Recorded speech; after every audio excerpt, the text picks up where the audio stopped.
Hey guys, we're responsible to talk about the cubic function and how it translates, i.e. moves right and left, up or down, reflects, which is the mirror image of the graph on the other side of the axis, stretches, which is the curve getting wider, dilutes, the curve getting thinner.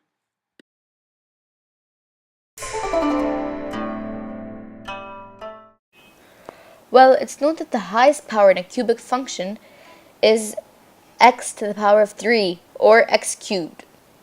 We know that in the book the equation is very complicated and different, but don't let that confuse you. Just look at it as simply y equals x cubed, or x to the power of 3. This makes it way easier. The question still remains, what's so special about the cubic graph? Well, the cubic graph as seen in this image always has a line in the positive side and a line in the negative side. Starting with the first part of the equation, which is ax to the power of 3, let's say for instance we make the a positive one. This is how the graph will look like. What if we change the positive one into a negative one? See what happens right here? See the difference? It reflects.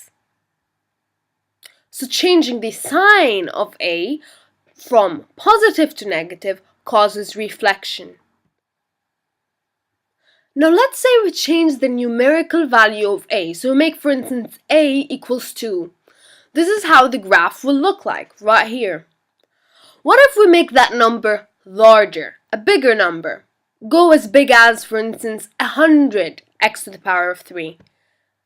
This is how the graph now looks like. Seeing the difference in the graphs, we can conclude that the larger numerically the number is, the a is, the less of a slope the line has. Or in other words, the larger the number, the more the graph or the line dilutes, becomes thinner. The space becomes smaller, that curve becomes smaller.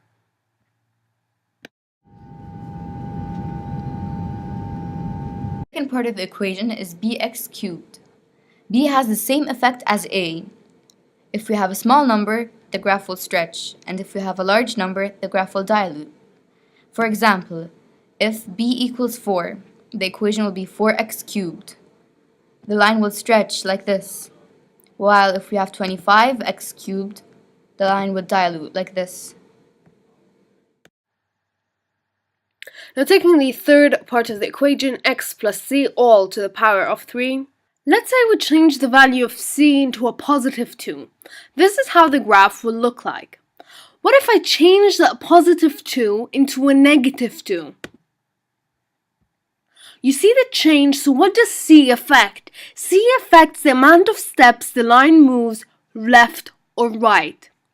If it is a positive number, it moves towards the left. If it's a negative number, it moves towards the right. And the amount of steps or number of steps are affected by the value of c. The last part of the equation is x cubed plus d. D has a very big effect on the graph. It determines the movement, whether it should go up or down.